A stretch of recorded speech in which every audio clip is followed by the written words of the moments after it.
ಎಲ್ಲರಿಗೂ ನಮಸ್ಕಾರ. ಕನ್ನಡತಿ ಶಿಲ್ಪ ಯೂಟ್ಯೂಬ್ ಚಾನಲ್ಗೆ ಎಲ್ಲರಿಗೂ ಆಧಾರದ ಸ್ವಾಗತ. ಇವತ್ತಿನ ಈ ತರಗತಿಯಲ್ಲಿ ಪಿಡಿಒಗೆ ಸಂಬಂಧಪಟ್ಟಂತೆ ಸಾಮಾನ್ಯ ಜ್ಞಾನ ಪ್ರಶ್ನೋತ್ತರಗಳನ್ನು ನೋಡ್ತಾ ಹೋಗೋಣ. ಈ ತರಗತಿ ಮುಂಬರುವ ಪಿಡಿಒ ಪರೀಕ್ಷೆಗೆ ತುಂಬ ಉಪಯೋಗವಾಗುತ್ತೆ. ಹಾಗೆ ಇನ್ನೊಂದು ಫ್ರೆಂಡ್ಸ್, ಈ ತರಗತಿಯ ವಿಶೇಷತೆ ಏನು ಅಂದರೆ, ಈ ತರಗತಿಯ ಪ್ರಶ್ನೆಗಳಲ್ಲಿ ಅತಿ ಹೆಚ್ಚು ಪ್ರಶ್ನೆಗಳು ಸೈನ್ಸ್ ವಿಭಾಗಕ್ಕೆ ಬಂದಿರುವಂತಹ ಪ್ರಶ್ನೆಗಳನ್ನು ತೆಗೆದುಕೊಂಡು ಬಂದು ಸಾಲ್ವ್ ಮಾಡ್ತಾ ಇದ್ದೀನಿ. ವಿಜ್ಞಾನಕ್ಕೆ ಸಂಬಂಧಪಟ್ಟಂತಹ ಪ್ರಶ್ನೆಗಳು ಈ ವಿಭಾಗದ ತರಗತಿಯಲ್ಲಿ ಅತಿ ಹೆಚ್ಚು ಪ್ರಶ್ನೆಗಳಿದ್ದಾವೆ. ಹಾಗಾಗಿ ವಿಡಿಯೋನ ಸ್ಕಿಪ್ ಮಾಡಬೇಡಿ, ಕೊನೆವರೆಗೂ ನೋಡ್ತಾ ಹೋಗಿ. ಈ ತರಗತಿಯ ಮೊದಲ ಪ್ರಶ್ನೆ ಹೀಗಿದೆ: ಹೆಚ್ಚು ಕ್ಯಾಲೋರಿಗಳನ್ನು ಹೊಂದಿರುವಂತಹ ಪೋಷಕಾಂಶ ಯಾವುದು? ಆಪ್ಷನ್ ನೋಡೋದಾದ್ರೆ ಪ್ರೋಟೀನ್, ಸಕ್ಕರೆ, ಕೊಬ್ಬು, ಪಿಷ್ಟ. ಈ ಪ್ರಶ್ನೆಗೆ ಸರಿಯಾದ ಉತ್ತರ ಆಪ್ಷನ್ 3 ಕೊಬ್ಬು. ಹೆಚ್ಚು ಕ್ಯಾಲೋರಿಗಳನ್ನು ಹೊಂದಿರುವಂತಹ ಪೋಷಕಾಂಶ ಯಾವುದು ಅಂದರೆ ಕೊಬ್ಬು. ಈ ಕೊಬ್ಬು ಅತಿ ಹೆಚ್ಚಿನ ಕ್ಯಾಲೋರಿಯನ್ನ ಹೊಂದಿರುವಂತಹ ಆಹಾರದ ಘಟಕವಾಗಿದೆ ಅಂತಲೇ ಹೇಳ್ಬೋದು. ಕೊಬ್ಬು ಸಕ್ಕರೆ ಪಿಷ್ಟಗಳಿಗಿಂತ ಹೆಚ್ಚಿನ ಕ್ಯಾಲೋರಿಗಳನ್ನು ಹೊಂದಿದೆ. ಈ ಕೊಬ್ಬು ನಮ್ಮ ದೇಹಕ್ಕೆ ಶಕ್ತಿಯನ್ನ ನೀಡುವಂತಹ ಘಟಕವಾಗಿದೆ ಅಂತಲೇ ಹೇಳ್ಬೋದು. ಈ ಕೊಬ್ಬು ನಮ್ಮ ದೇಹಕ್ಕೆ ಅತಿ ಹೆಚ್ಚು ಪ್ರಮಾಣದ ಶಕ್ತಿಯನ್ನ ನೀಡುವಂತಹ ಘಟಕವಾಗಿದೆ ಅಂತಲೇ ಹೇಳ್ಬೋದು. ಇನ್ನು ಆಪ್ಷನ್ 1 ಇದೆ ಪ್ರೋಟೀನ್ ಅಂತ ಹೇಳಿ. ಈ ಪ್ರೋಟೀನ್ ಯಾವುದಕ್ಕೆ ಸಂಬಂಧಪಟ್ಟಿದೆ ಅಂದ್ರೆ ಬೆಳವಣಿಗೆಗೆ ಸಹಕಾರಿಯಾಗುವಂತಹ ಆಹಾರದ ಘಟಕವಾಗಿದೆ ಅಂತಲೇ ಹೇಳ್ಬೋದು. ಇನ್ನು ಪಿಷ್ಟ ಅಂತಿದೆ ಆಪ್ಷನ್ 4. ಈ ಪಿಷ್ಟ ಯಾವುದಕ್ಕೆ ಸಂಬಂಧಪಟ್ಟಿದೆ ಅಂದ್ರೆ ಈ ಪಿಷ್ಟವು ಸಸ್ಯಗಳಲ್ಲಿರುವಂತಹ ಪಾಲಿಸ್ಯಾಕರೈಡ್ ಆಗಿದೆ ಅಂತಾನೆ ಹೇಳ್ಬೋದು. ಈ ಪ್ರಶ್ನೆಗೆ ಸರಿ ಉತ್ತರ ಯಾವುದು ಅಂದ್ರೆ ಹೆಚ್ಚು ಕ್ಯಾಲೋರಿಗಳನ್ನು ಹೊಂದಿರುವಂತಹ ಪೋಷಕಾಂಶ ಯಾವುದು ಅಂದ್ರೆ ಕೊಬ್ಬು. ಎರಡನೇ ಪ್ರಶ್ನೆ: ರೂಬಲ್ ಎಂಬುದು ಯಾವ ದೇಶದ ನಾಣ್ಯ? ರೂಬಲ್ ಎಂಬುದು ಯಾವ ದೇಶದ ನಾಣ್ಯ? Russia, France, Italy, America. ಈ ಪ್ರಶ್ನೆಗೆ ಸರಿಯಾದ ಉತ್ತರ ಆಪ್ಷನ್ 1 ರಷ್ಯಾ. ರೂಬಲ್ ಎಂಬುದು ರಷ್ಯಾ ದೇಶದ ನಾಣ್ಯವಾಗಿದೆ ಅಂತಲೇ ಹೇಳ್ಬೋದು. ಈ ರೂಬಲ್ ಎಂಬುದು ರಷ್ಯಾ ದೇಶದ ನಾಣ್ಯವಾದ್ರೆ ಹಾಗಾದ್ರೆ ಫ್ರಾನ್ಸ್ ದೇಶದ ನಾಣ್ಯ ಯಾವುದು? ಫ್ರಾನ್ಸ್ ದೇಶದ ನಾಣ್ಯ ಯೂರೋ. ಫ್ರಾನ್ಸ್ ದೇಶದ ನಾಣ್ಯ ಯೂರೋ. ಇನ್ನು ಇಟಲಿ ದೇಶದ ನಾಣ್ಯ ಯಾವುದು? ಇಟಲಿ ದೇಶದ ನಾಣ್ಯನೂ ಕೂಡ ಯೂರೋ. ಇಟಲಿ ದೇಶದ ನಾಣ್ಯ ಕೂಡ ಯೂರೋ. ಇನ್ನು ಅಮೆರಿಕ ದೇಶದ ನಾಣ್ಯ ಯಾವುದು? ಅಮೆರಿಕ ದೇಶದ ನಾಣ್ಯ ಡಾಲರ್. ಪ್ರತಿಯೊಂದು ದೇಶದ ನಾಣ್ಯಗಳ ಕುರಿತು ಕೂಡ ಪ್ರಶ್ನೆಗಳನ್ನ ಬರುವಂತಹ ಸಾಧ್ಯತೆ ಇದೆ. ಹಾಗಾಗಿ ರೂಬಲ್ ಎಂಬುದು ಯಾವ ದೇಶದ ನಾಣ್ಯ ಅಂದ್ರೆ ರೂಬಲ್ ಎಂಬುದು ರಷ್ಯಾ. ಇನ್ನು ಫ್ರಾನ್ಸ್ ದೇಶ ಹಾಗೂ ಇಟಲಿ ದೇಶದ ನಾಣ್ಯ ಯಾವುದು ಅಂದ್ರೆ ಯೂರೋ. ಇನ್ನು ಅಮೆರಿಕ ದೇಶದ ನಾಣ್ಯ ಯಾವುದು ಅಂದ್ರೆ ಡಾಲರ್. ನಮ್ಮ ಇಂಡಿಯಾ ಅಂದ್ರೆ ಭಾರತ ದೇಶದ ನಾಣ್ಯ ಯಾವುದು ಅಂದ್ರೆ ರುಪಿ. ನೆಕ್ಸ್ಟ್ 3ನೇ ಪ್ರಶ್ನೆ: ಇವುಗಳಲ್ಲಿ ಯಾವುದರಲ್ಲಿ ಕಿಣ್ವಗಳು ಅಥವಾ ಎಂಜೈಮ್ಗಳು ಇರುವುದಿಲ್ಲ? ಆಪ್ಷನ್ ನೋಡೋದಾದ್ರೆ ಲಾಲಾರಸ, ಜಠರರಸ, ಕೊಬ್ಬು, ಪಿಷ್ಟ. ಈ ಪ್ರಶ್ನೆಗೆ ಸರಿಯಾದ ಉತ್ತರ ಆಪ್ಷನ್ 4 ಪಿಷ್ಟ. ಇವುಗಳಲ್ಲಿ ಯಾವುದರಲ್ಲಿ ಕಿಣ್ವಗಳು ಅಥವಾ ಎಂಜೈಮ್ಗಳು ಇರುವುದಿಲ್ಲ ಅಂದ್ರೆ ಪಿಷ್ಟದಲ್ಲಿ ಇರುವುದಿಲ್ಲ. ಈ ಪಿಷ್ಟ ಅನ್ನುವಂಥದ್ದು ಇದು ಸಸ್ಯಗಳಲ್ಲಿ ದೊರೆಯುವಂತಹ ಪಾಲಿಸ್ಯಾಕರೈಡ್ ಆಗಿದೆ ಅಂತಾನೆ ಹೇಳ್ಬೋದು. ಇದೊಂದು ಆಹಾರದ ಘಟಕವಾಗಿದೆ ಅಂತಾನೆ ಹೇಳ್ಬೋದು. ಈ ಪಿಷ್ಟ ಕಂಡು ಬರುವುದು ಸಸ್ಯಗಳಲ್ಲಿ, ಇದು ಒಂದು ಆಹಾರದ ಘಟಕ ಅಂತಾನೆ ಹೇಳ್ಬೋದು. ಇನ್ನು ಲಾಲಾರಸ ಅಂತಿದೆ ಆಪ್ಷನ್ 1. ಈ ಲಾಲಾರಸದಲ್ಲಿ ಕಂಡು ಬರುವಂತಹ ಕಿಣ್ವ ಯಾವುದು ಅಂದ್ರೆ ಟ್ಯಾನಿನ್. ಲಾಲಾರಸದಲ್ಲಿ ಕಂಡು ಬರುವಂತಹ ಕಿಣ್ವ ಯಾವುದು ಅಂದ್ರೆ ಟ್ಯಾನಿನ್. ಇನ್ನು ಜಠರ ರಸ ಅಂತಿದೆ ಆಪ್ಷನ್ 2. ಈ ಜಠರ ರಸದಲ್ಲಿ ಕಂಡು ಬರುವಂತಹ ಕಿಣ್ವ ಯಾವುದು ಅಂದ್ರೆ ರೆನಿನ್ ಮತ್ತು ಪೆಪ್ಸಿನ್. ರೆನಿನ್ ಮತ್ತು ಪೆಪ್ಸಿನ್. ಇವುಗಳಲ್ಲಿ ಯಾವುದರಲ್ಲಿ ಕಿಣ್ವಗಳು ಅಥವಾ ಎಂಜೈಮ್ಗಳು ಇರುವುದಿಲ್ಲ ಅಂದ್ರೆ ಪಿಷ್ಟದಲ್ಲಿ ಇರುವುದಿಲ್ಲ. ಯಾಕೆಂದ್ರೆ ಇದು ಸಸ್ಯಗಳಲ್ಲಿ ಕಂಡು ಬರುವಂತಹ ಆಹಾರದ ಘಟಕವಾಗಿದ್ದು ಪಾಲಿಸ್ಯಾಕರೈಡ್ ಆಗಿದೆ ಅಂತಾನೆ ಹೇಳ್ಬೋದು. ಇನ್ನು ಲಾಲಾರಸ, ಈ ಲಾಲಾರಸದಲ್ಲಿ ಕಂಡು ಬರುವಂತಹ ಕಿಣ್ವ ಯಾವುದು ಅಂದ್ರೆ ಟ್ಯಾನಿನ್.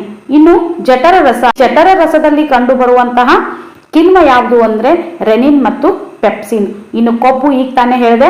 ಈ ಕೊಬ್ಬು ಅತಿ ಹೆಚ್ಚಿನ ಕ್ಯಾಲೋರಿಯನ್ನ ಹೊಂದಿರುವಂತಹ ಆಹಾರದ ಘಟಕ ಅಂತಾನೆ ಹೇಳ್ಬೋದು.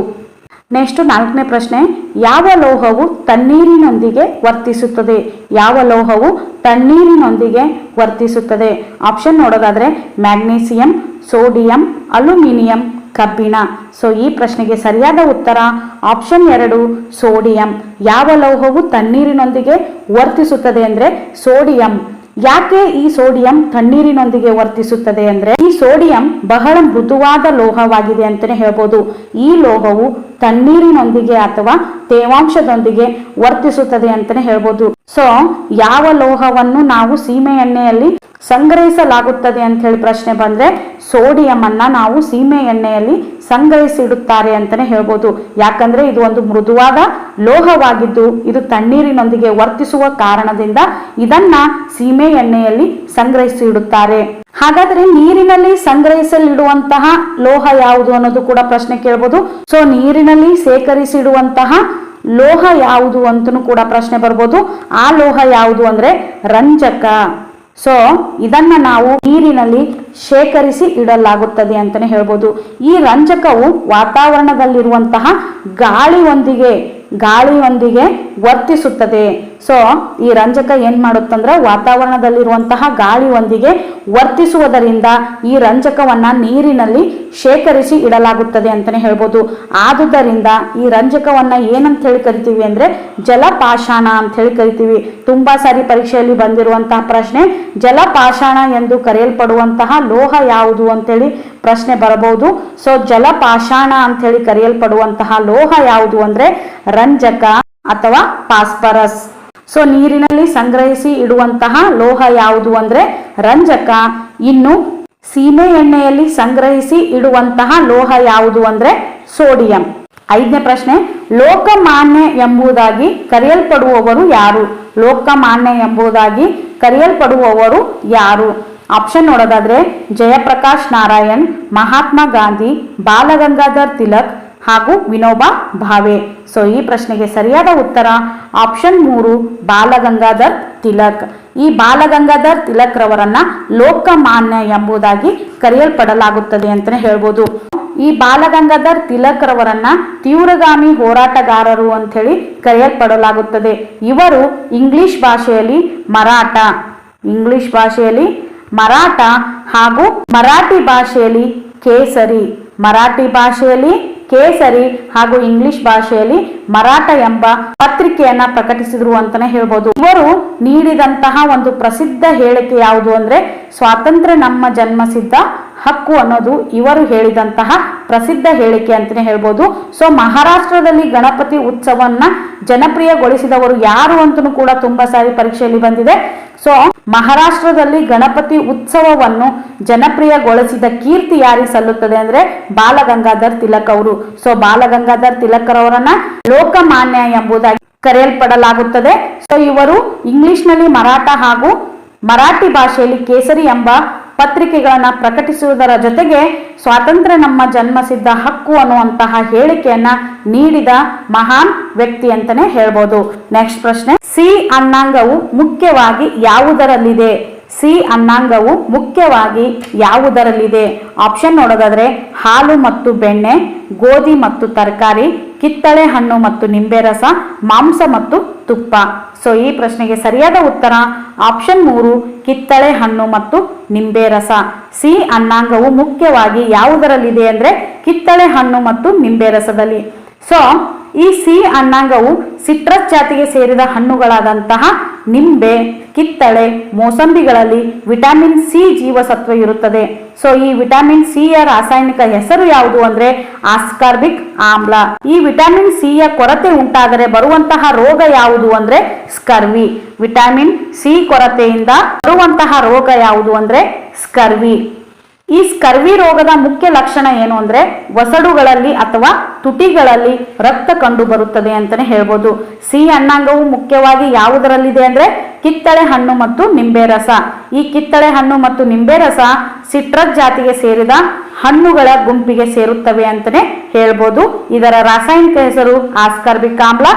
ಈ 7ನೇ ಪ್ರಶ್ನೆ, ಗಿಡಗಳು ಆಮ್ಲಜನಕವನ್ನ ವಾತಾವರಣಕ್ಕೆ ಬಿಟ್ಟು ಕೊಡುವ ಕ್ರಿಯೆಗೆ ಏನೆಂದು ಕರೆಯಲಾಗುತ್ತದೆ?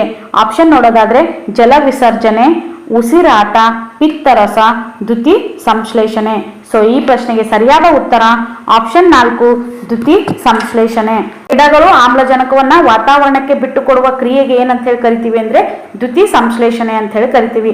ಹಾಗಾದ್ರೆ ದ್ಯುತಿ ಸಂಶ್ಲೇಷಣೆ ಕ್ರಿಯೆ ಅಂದ್ರೆ ಏನು? ಸೊ ದ್ಯುತಿ ಸಂಶ್ಲೇಷಣೆ ಕ್ರಿಯೆಯು ಎಲ್ಲಿ ಜರುಗುತ್ತದೆ ಅನ್ನೋದು ಪ್ರಶ್ನೆ ಆದ್ರೆ, ಸೊ ದ್ಯುತಿ ಸಂಶ್ಲೇಷಣೆ ಕ್ರಿಯೆಯು ಸಸ್ಯಗಳಲ್ಲಿ ನಡೆಯುತ್ತದೆ ಅಂತಾನೆ ಹೇಳ್ಬೋದು.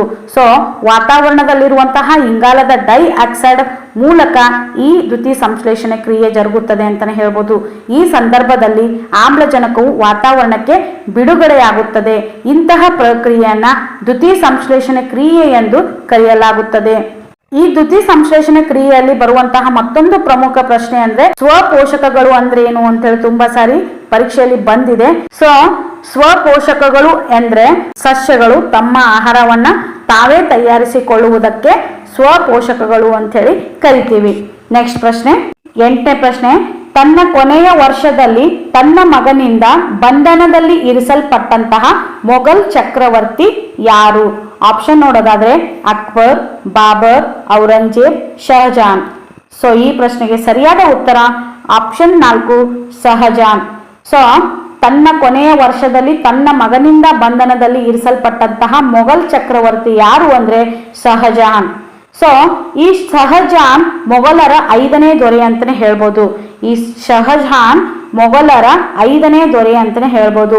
ಇವನು 1628ರಿಂದ 1658ರವರೆಗೂ ಆಳ್ವಿಕೆ ಮಾಡಿದನು. ಈ ಶಹಜಾನ್ 5ನೇ ದೊರೆಯಾಗಿದ್ದು 1628ರಿಂದ 1658ರವರೆಗೂ ಆಳ್ವಿಕೆ ಮಾಡಿದನು ಅಂತಾನೆ ಹೇಳ್ಬೋದು. ಇವನು ಜಹಾಂಗೀರನ ಮಗನಾಗಿದ್ದು ಮೊಘಲ್ ವಾಸ್ತುಶಿಲ್ಪಕ್ಕೆ ಕೊಡುಗೆ ತುಂಬಾ ನೀಡಿದಾನೆ ಅಂತಾನೆ ಹೇಳ್ಬೋದು. ಇನ್ನು ಆಗ್ರಾದಲ್ಲಿನ ತಾಜ್ ಮಹಲ್, ದೆಹಲಿಯ ಕೆಂಪು ಕೋಟೆ ಶಹಜಾನ್ ನೀಡಿದ ಕೊಡುಗೆಗಳಾಗಿವೆ ಅಂತಾನೆ ಹೇಳ್ಬೋದು. ಈ ಔರಂಗಜೇಬ್ ಏನ್ ಮಾಡ್ತಾನಂದ್ರೆ ತನ್ನ ತಂದೆ ಆದಂತಹ ಶಹಜಾನನ್ನ ಬಂಧನದಲ್ಲಿರಿಸಿ ತಾನು ಅಧಿಕಾರಕ್ಕೆ ಬಂದನು ಅಂತಾನೆ ಹೇಳ್ಬೋದು. ನೆಕ್ಸ್ಟ್ ಪ್ರಶ್ನೆ, ಕೆಂಪು ಸಮುದ್ರ ಮತ್ತು ಮೆಡಿಟೇರಿಯನ್ ಸಮುದ್ರ ಇವುಗಳನ್ನ ಕೂಡಿಸುವುದು ಯಾವುದು? ಆಪ್ಷನ್ ನೋಡೋದಾದ್ರೆ ಪನಾಮಾ ಕಾಲುವೆ, ಸೂಯೆಜ್ ಕಾಲುವೆ, ಬಿಳಿ ಸಮುದ್ರ ಕಾಲುವೆ, ಬಾಕ್ರಾ ಕಾಲುವೆ. ಸೊ ಈ ಪ್ರಶ್ನೆಗೆ ಸರಿಯಾದ ಉತ್ತರ ಆಪ್ಷನ್ 2 ಸೂಯೆಜ್ ಕಾಲುವೆ. ಕೆಂಪು ಸಮುದ್ರ ಮತ್ತು ಮೆಡಿಟೇರಿಯನ್ ಸಮುದ್ರ ಇವುಗಳನ್ನ ಕೂಡಿಸುವುದು ಯಾವುದು ಅಂದ್ರೆ ಸೂಯೆಜ್ ಕಾಲುವೆ. ಈ ಸೂಯೆಜ್ ಕಾಲುವೆಯು ಕೆಂಪು ಸಮುದ್ರ ಮತ್ತು ಮೆಡಿಟೇರಿಯನ್ ಸಮುದ್ರವನ್ನ ಕೂಡಿಸುತ್ತದೆ. ಇದು ಕಂಡು ಬರುವುದು ಎಲ್ಲಿ ಅಂದ್ರೆ ಈಜಿಪ್ಟ್ ನಲ್ಲಿ. ಈ ಸೂಯೆಜ್ ಕಾಲುವೆ ಕಂಡು ಬರುವಂತದ್ದು ಎಲ್ಲಿ ಅಂದ್ರೆ ಈಜಿಪ್ಟ್ ನಲ್ಲಿ ಅಂತಾನೆ ಹೇಳ್ಬೋದು. ಈ ಎರಡೂ ಸಮುದ್ರಗಳನ್ನ ಸಂಪರ್ಕಿಸುವ ಕಾಲುವೆಯಾಗಿ ಕಾರ್ಯನಿರ್ವಹಿಸುತ್ತದೆ ಅಂತಾನೆ ಹೇಳ್ಬೋದು. ಇದನ್ನ 1869 ನವೆಂಬರ್ 17ರಂದು ಸಂಪರ್ಕಕ್ಕಾಗಿ ಉದ್ಘಾಟಿಸಲಾಯಿತು ಅಂತಾನೆ ಹೇಳ್ಬೋದು. ಈ ಕಾಲುವೆಯು ಒಟ್ಟು 193.30 ಕಿಲೋಮೀಟರ್ ಉದ್ದ ಹೊಂದಿದೆ ಅಂತಾನೆ ಹೇಳ್ಬೋದು.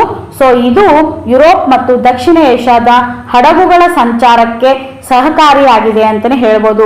ಸೊ ಕೆಂಪು ಸಮುದ್ರ ಮತ್ತು ಮೆಡಿಟೇರಿಯನ್ ಸಮುದ್ರ ಇವುಗಳನ್ನ ಕೂಡಿಸುವುದು ಯಾವುದು ಅಂದ್ರೆ ಸೂಯೆಜ್ ಕಾಲುವೆ ಅಂತಾನೆ ಹೇಳ್ಬೋದು.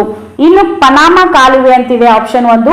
ಈ ಪನಾಮಾ ಕಾಲುವೆಯು ಅಟ್ಲಾಂಟಿಕ್ ಸಾಗರ ಮತ್ತು ಪೆಸಿಫಿಕ್ ಸಾಗರದ ಸಂಪರ್ಕಕ್ಕೆ ಸಹಕಾರಿಯಾಗಿದೆ ಅಂತಾನೆ ಹೇಳ್ಬೋದು. ಅಟ್ಲಾಂಟಿಕ್ ಸಾಗರ ಮತ್ತು ಪೆಸಿಫಿಕ್ ಸಾಗರದ ಸಂಪರ್ಕಕ್ಕೆ ಸಹಕಾರಿಯಾಗಿರುವುದು ಯಾವುದು ಅಂದ್ರೆ ಪನಾಮಾ ಕಾಲುವೆ. ಇದನ್ನ 1914 ಆಗಸ್ಟ್ 15ರಂದು ಉದ್ಘಾಟಿಸಲಾಯಿತು. ಇನ್ನು ಆಪ್ಷನ್ 3 ಇದೆ ಬಿಳಿ ಸಮುದ್ರ ಕಾಲುವೆ. ಈ ಬಿಳಿ ಸಮುದ್ರ ಕಾಲುವೆಯು ಬಾಲ್ಟಿಕ್ ಸಮುದ್ರವನ್ನ ಸಂಪರ್ಕಿಸುತ್ತದೆ ಅಂತಾನೆ ಹೇಳ್ಬೋದು. ಈ ಬಿಳಿ ಸಮುದ್ರ ಕಾಲುವೆಯು ಬಾಲ್ಟಿಕ್ ಸಮುದ್ರವನ್ನ ಸಂಪರ್ಕಿಸುತ್ತದೆ ಅಂತಾನೆ ಹೇಳ್ಬೋದು. ಈ ಕಾಲುವೆ ಕಂಡು ಬರುವಂತದ್ದು ಎಲ್ಲಿ ಅಂದ್ರೆ ರಷ್ಯಾದಲ್ಲಿ ಅಂತಾನೆ ಹೇಳ್ಬೋದು.